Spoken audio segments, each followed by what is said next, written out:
Өрхийн санхүүгийн зорилгодоо хүрэхийн тулд та яг одооноос төлөвлөж түүнээ байнга мөрдөрэй. Мөнгөний мод зоригтод суурь нэвтрүүлэг.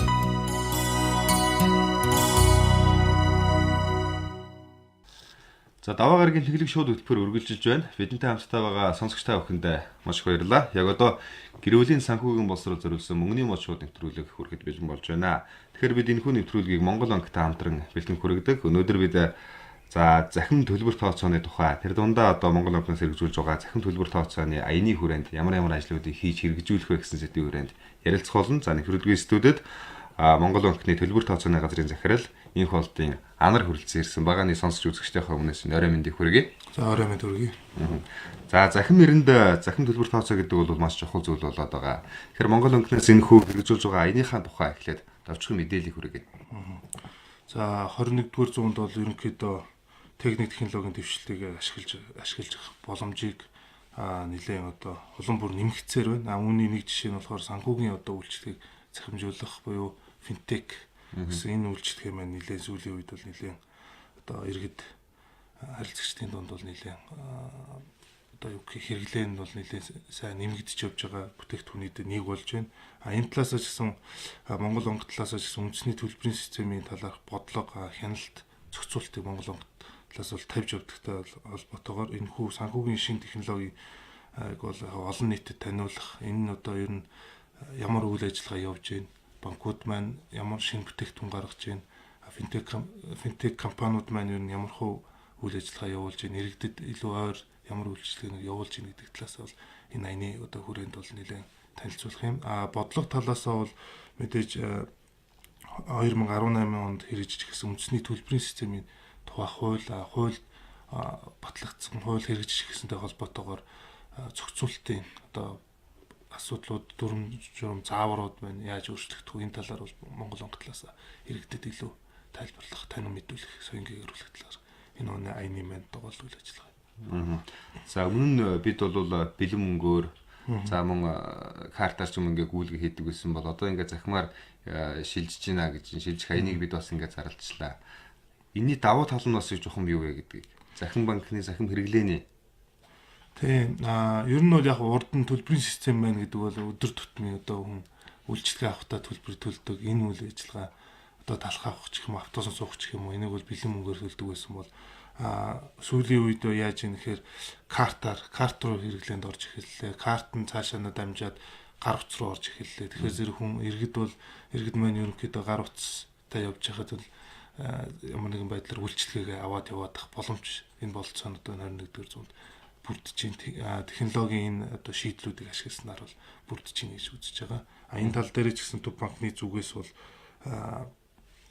дан ганц банк гэхгүй бусад одоо финтек компаниудыг бол дэмжиж ажиллаж байгаа. Иргэдийн хувьд Монгол банкыг ямар нэгэн шийдвэр гаргахаар аливаа нэг асуудлыг хөндөөр аян зарлахаар энэ бүх асуудлуудыг Монгол банк хийх юм шиг төсөөлдөг. Монгол банк бол зөвхөн бодлого гаргадаг, ийм аяныг хэрэгжүүлж өгнө, ингэж цаашдаа бид нэр ийм систем шилжээ гэдэг бодлогыг гаргадаг. Аяныг хэрэгжүүлэх гол зүйлүүд бол мэдээж арилжааны банкуд маань болоод за банк санхүүгийн байгууллагууд байдаг шүү дээ, тий. Банкуд бол одоо жишээлбэл ямар ажлуудыг хийж хэрэгжүүлэхээр төлөвлөж байгаа шүү. Энэ тухай мэдээллүүдийг бас сонсогчтой хүргэе. Аян маань 10 сарын 10-наас 12 сарын 10-ны хооронд ерөнхийдөө 2 сарын хугацаанд үргэлжилнэ. Аяны хүрээнд бол мэдээж банкудтай Монгол банкны зүгээс шинээр гарсан дүрм журам заавар авал танилцуулна. Банкуд маань уг дүрм журам заавар маань цаашдаа яаж иргэдэд хүрэх үү? Яаж бүтээгдэхүүн болж хүрэх үү гэдэг талаас илүү банкуд маань иргэд руугаа чиглэсэн үйл ажиллагаа танилцуулах юмнуудаа явуулах бах. Монгол банкны зүгээс энэ сарын 20 доор бол нэг өдөрлөг зохион байгуулахаар бид төлөвлөлөд ажиллаж байна. Энд бол банкуд маань орно бах. Дээрээс нь финтек компаниуд маань оролцоод өөрсдөө шинэ бүтээгдэхүүнийг энэ бүтээгдэхүүн хэрэглэснээр иргэдийн одоо төлбөр тооцооны өдөр тутмын хэрэгэлдэг үйл ажиллагаа маань яаж хөнгөн хэлбэр болох вэ? Яаж найдвартай тасралтгүй ажиллагаа нь улам цаашаа явах уу гэдэг талаас илүү танин мэдэх талаас нь бол илүү явах хаа гэж бодож байна. Өмнө нь бол ерөнхийдөө цагаар тэгээд минутаар хэмжигддэг байсан бол одоо бол секундээр хэмжигдэх хэмжээний болчиход шүү дээ, тийм ээ. Энэ бол төлбөр тооцоо маань жил ирэх тусам бол одоо олон төрлийнх болж эхэлж байна. Үүнтэй ч холбоотойгоор бас Төв банкны зүгээс тодорхой хэмжээний систем одоо програм хангамжтай шинжилгээ хийж байгаа. 2016 оноос эхлээд төлбөрийн системийн шинжилт төслийг Монгол өнгө дээр хэрэгжүүлж явж байгаа. Төслийн хүрээнд бол одоо яг шинээр орж ирж байгаа програм хангамж маань одоо юу гэх дэлхийн стандартад нийцсэн байх. Мөн одоо энэ чиг хандлагыг дагаж одоо ингэж явж байгаа. Инновашн тал дээр ч гэсэн Монгол банк маань хоцроод байхгүй аль болох банкудад боломж финтек компаниудад боломжийг нээж шинэ бүтээгдэхүүн шинэ үйлчлэгээ гаргах талаас нь бол аль талаасаа бие биенээ тусал дэмжиж явж байгаа. Иргэдийн хувьд яг энэ захин төлбөр тооцооны одоо захин төлбөр тооцоонд оролцоход яг бэлэн байна. Бэлтгэх хэрэг сайн бэлтгэгдсэн гэж бодож байна. Монгол улсын хувьд бол мэдээж дэд бүтцийн хувьд бол маш өндөр бэлтгэгдсэн байгаа. Бид ч 3 сая юулаа. Одоогийн байдлаар зах зээлд гарсан картны тоо гэхэд бол 4 сая гаруй байна. Энэ маань одоо ойролцоогоор карт хэрэгжилж байгаа хүмүүсийн насны хувьд бол бараг 1 хүн 2 карттай дунджаар. Хүн болгон данстай байна. Одоо картын зах зээл маань ерөнхийдөө 4 сая гэж хэллээ. Үүний маань 2.7 сая буюу 72-3% нь болохоор яг дотоодын буюу T-карт. Энэ бол Монгол өнгнөөс анх зарлаж гаргасан 2011 оноос эхлээд хэрэгжиж явж байгаа картны одоо бүтээгдэхүүн байна. Дээрээс нь гадны Visa, Master, Union Pay гэсэн картууд бол Монголын зах зээл дээр бол үйл ажиллагаа явуулж байгаа. За та тэр өмнө бол одоо шийдвэрлэж харуулхад энэ картын хэрэглээний хэлбэр одоо энэ дээрх сонин гарч ирж байна л да. 2011 онд бол бид ерөнхийдөө POS-ын хэрэглээг бол их бага хэрэгжилж исэн болов жилийн тусам 2016 17 гэхэд бол дээшээ өссөн байх жишээтэй. Ийм үзүүлэлтийн харьцуултыг ингээ харж байна. Энэ дээр бас тайлбар хийх байна. Энэ дээр маань яг өмнө бол одоо бас иргэд маань бас харьцангуй бэлэн бус төлбөр тооцоог илүү одоо хэрэгэлдэг болж энэ маань энэ график дээр ингээ харахад бол картын тоо маань ингээд картын хэрэглээний тоо ATM машинаас одоо мөнгө авч хэрэгжилж байгаа тоо маань 16 оны 2 дугаар үйлрэлэхэд ерөнхийдөө кросс зөрөөд картын хэрэглээний тоо маань илүүгээр авчихсан байгаа. Энэ маань бэлэн бус төлбөр тооцоог одоо дэмжих хэрэглээ болгож чадчихна гэсэн үг л дээ. За захим төлбөр тооцоон дээр бол мэдээж гол бас нэг асуудал бол за хэр сайн одоо энэ нууцлалтай байж чадах вэ? Аливаа нэг асуудал гарвал яах вэ? Тийм ээ? Эргэцэн үед хэр сайн одоо баталгаажсан бэ гэдгийг бол хүмүүс их сонирхож байсан чухал. Мэдээж захим төлбөр тооцоо гэж ярихаар нууцлал аюулгүй байдал бол хамгийн чухал. Нууцлал аюулгүй байдлыг хангах үүднээс Монгол банкнаас 2000 энэ оны 10 сарын одоо манай аяны нээлтэн дээр маань PKI буюу одоо тоон гарын үсгийн програм хамгаалагчийг танилцуулсан байгаа. Энэ маань одоогийн байдлаар бол зөвхөн Монгол банк руу хандж байгаа санхүүгийн байгууллагуудын одоо тэр нууцлал аюулгүй байдал яг энэ байгууллага мөн үү биш үү гэдэг тал дээр бол хэрэглээд эхлээд явж байна. Ер нь бол явандаа бол энэ маань энэ дэд бүтц маань цаашаа банкудаараа дамжиж харилцагч банкуд төв банк гэсэн одоо ийм шатараалтаагаар одоо захим тоон гарын үсэг маань хэрэгжиж явах юм аа. Ингэснээрээ бол мэдээж одоо хэрэглэгч маань нэг гүйлгээ хийхэд бол банкн дээр очиж гарын үсгээ иргэний үнэлгээ үзүүлдэг. Энэ маань мэдээж халагдсан. Нэг удаа үзүүлээд нэг удаа бүртгүүлсэн байхад бол тухайн одоо юу гэдгийг төхөөрөмж ашиглаад дээрэс нь энэ төхөөрөмж маань ганц одоо юу гэх юм нэг удаагийн хэрэгэлтэйгээр биш. Энэ бол мэдээж одоо олон удаа хэрэгжилж болох өөр одоо гар утас руу оруулж болох SIM картн дээр суулгаж болох өөр янз янзын шийдлүүд байгаа. Мэдээж нөгөө харилцагч одоо зориулсан илүү төхөмтэй болсон гэсэн үг л дээ. Яг энэ төлбөрийн захим системд шилжснээрээ эдийн засагт бол томоохон өөрчлөлтийг авчирж байна гэж бол ойлгож байна, тийм ээ. Ерөнхийдөө бол яг хуу захимжснараа мэдээж одоо цаг хугацааны хувьд бол цаг хугацаа, орон зайны хувьд бол маш одоо түрэмшүүрхэ болж байна гэсэн үг. Тэгээд дээрэс нь найдвартай ажиллах одоо тэр мөнгийг шилжүүлэх тал дээр бол асуудалгүй болж ирж байна л гэсэн үг.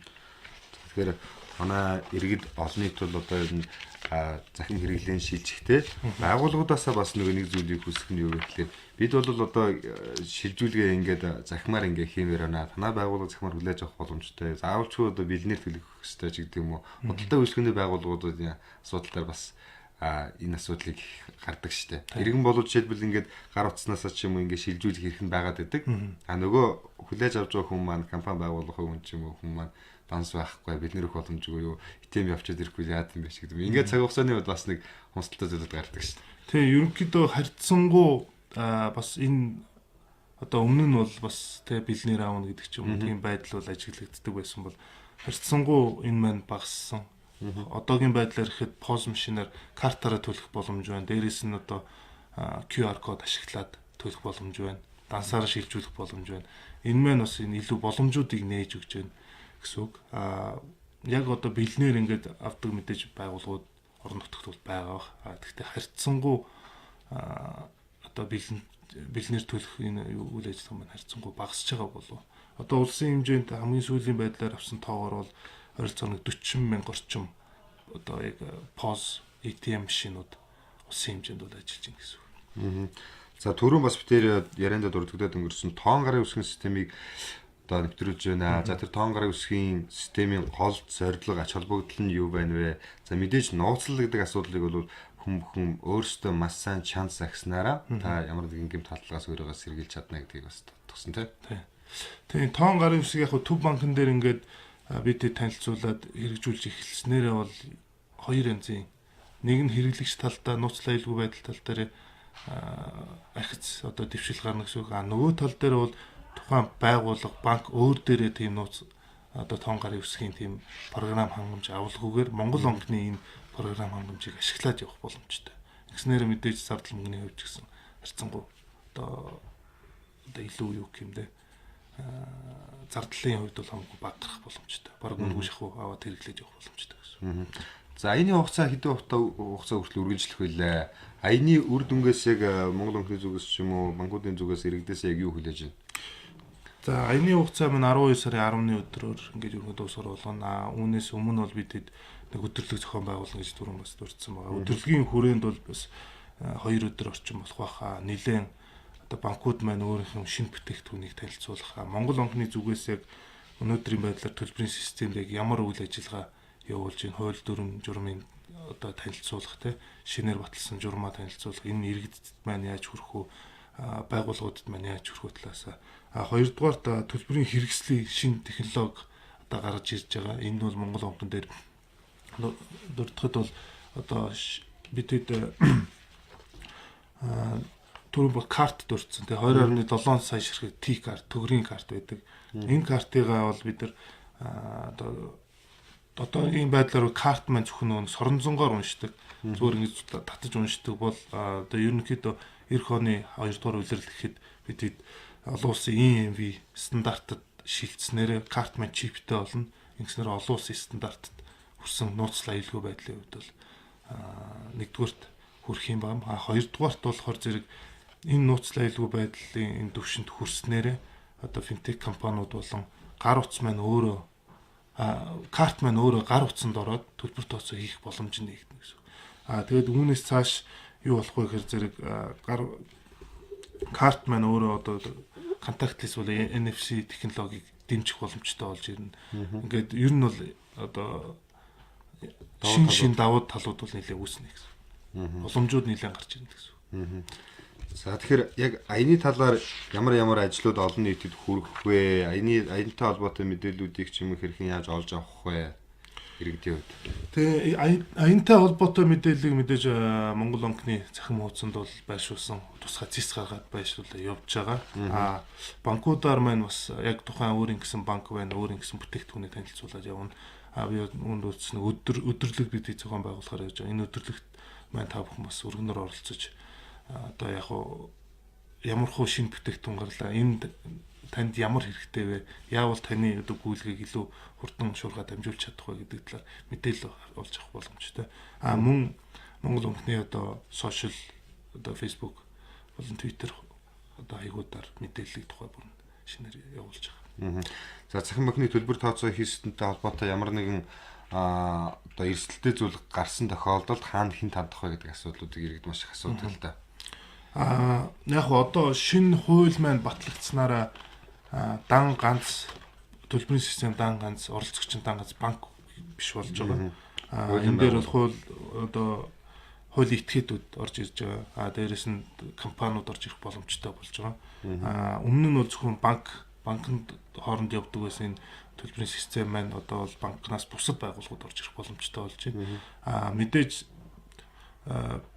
бидний зүгээс бол нууцлал аюулгүй байдал одоо тэр хувийн гүйлгээч гэх юм уу тэр талаас бол илүү одоо зохицуулалт хуулийн хүрээнд бол илүү зохицуулалттай болж өгч байгаа. Мэдээж байгууллага бол дотроо дүрм журмаараа бол үнийг илүү зохицуулаад явах. Яг иргэдэд хүргээд явах гэж байна.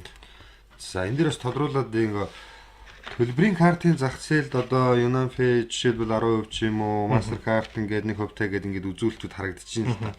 Энэ үзүүлэлтүүдээр одоо иргэдийн хамгийн их хэрэгжилж байгаа үзүүлэлт бол ерөөсөө Visa card гэдэг зүйлийг их хэрэгжилж байна. За дээр нь бол энгийн төлбөрийн картыг бол 73% нь хэрэгжилж байгаа жишээтэй. Энэ одоо UnionPay карт, Mastercard-ны хувь өсөх шиг хандлага цааш ирэх яаж харагдаж байна?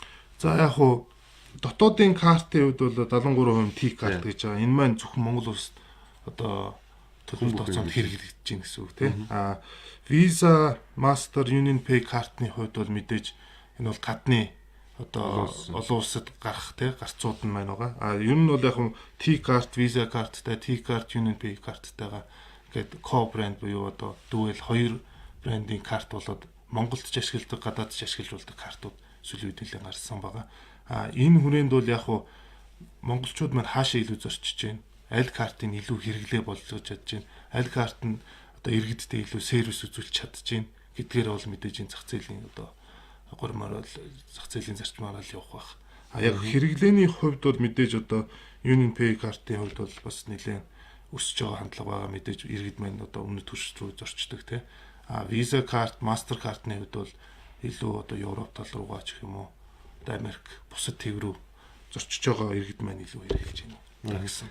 Тэгээ энэ асуултыг асууж байгаа гол шалтгаан маань иргэд одоо жишээлбэл ингээд аялахтаа ч юм уу энэ бүх картуудыг ингэж ашиглаж иймаа гэдэг ойлголт нь жишээлбэл баг байгаад ч юм уу байхгүй тохиолдлууд байдаг учраас тэнцээ очиж асуудлууд гардаг учраас ийм боломжит нөхцөл байдаг юм. Энийхээ бас хүн дэмжин мэдээж аялын зорчинд хэрэглээнд нэвтрүүлээ гэдэг зүйлийг л одоо иргэн бүр мэдэж аваасаа гэдэг зүйлийг тодруулахыг хүслээ. За ингээд битэрийн ярилцуулсан бол ерөнхийдөө өндөрлөх төгсөж байгаа учраас өөр одоо яг энэ хэрэгжүүлж байгаа аяныхаа хүрээнд ямар зүйлүүдийг иргэд маань мэдж байх ёстой. За Монгол өхний зүгээс түрүүн бол хийх ажлуудаа дэвшүүлсэн байгаа.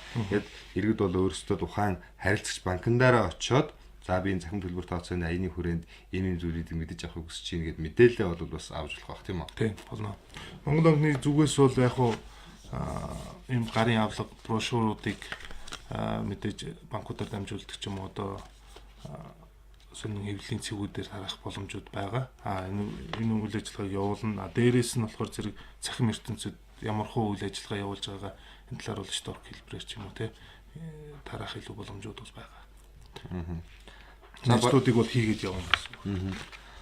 За Монгол өхний зүгээс бол сая одоо 10 дугаар сарын 31 мөлөд хөрөнгөлийн өдөртөө зохион байгуулаад за тэр дундаа бол өмнөх сард бол жишээлбэл эх орныхаа алтыг ертөнцийн сандаа ингээд сардаа ингээд аянуудыг ингээд иргэдтэй олон нийттэй мэдээллийн сүлжээ бүх хэрэгслүүдээр бас ингэж түгээж хэрэгжүүлж байгаа. За энэ удаад бол ямар ч байсан захим төлбөр тооцооны аяныг бол хэрэгжүүлж иргэд олон нийт маань захимаар одоо хэрэглээг нэвтрүүлдэг болоё гэдэг уриалга хэрэгжүүлж байна. Тэгээд иргэд бол бүгдээрээ ямар ч байсан захим төлбөр тооцооны хэрэглээ бол байгаа. Гэхдээ мэдлэгийн дэвшин гэдэг бол бас мэдээж байх хэрэгтэй байна. Тийм ээ.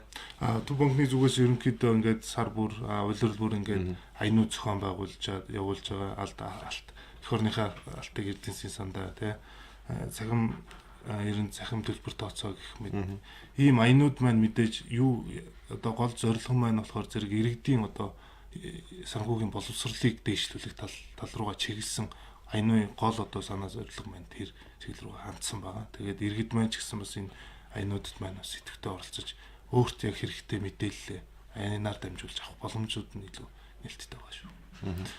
Тэгэд мөнгө гэдэг санхүү гэдэг хэрэглээ гэдэг зүйл өөрөө хувь хүн чиглэсэн юм шиг мөртлөөсөө цаана нь бол маш их гүн гүнзгий утга тэр дундаа улс орны эдийн засгийн асуудлыг ч юм уу агуулж идэг учраас иргэн бүр өөрөөсөө санхүүгийн боловсролын мэдлэгтэй байя. Тэгээ санхүүгийн боловсролын мэдлэгийг бол мэдээж хөөгтүүдэд хүргэдэг бай гэдэг уриалгыг бас гаргаж байна тийм. Энэ тал дээр ч гэсэн Монгол банк ажиллаж байгаа 10 жилийн сургуулиуд ихтэй сургуулиуд ч гэсэн захирлууд бидэд очиод бас заадаг яг өөрийнх нь чиглэлээр одоо асуулт хариултанд нь оролцдог тий. Ер нь ийм байдаг шүү гэдэг талаар бид бол ерөнхийдөө 16 оноос хойш эхлээд ер нь тийм сургалт аяны хүрээнд аяны зохион байгуулалт сургалтын бүр заагаад явж байгаа юм байна.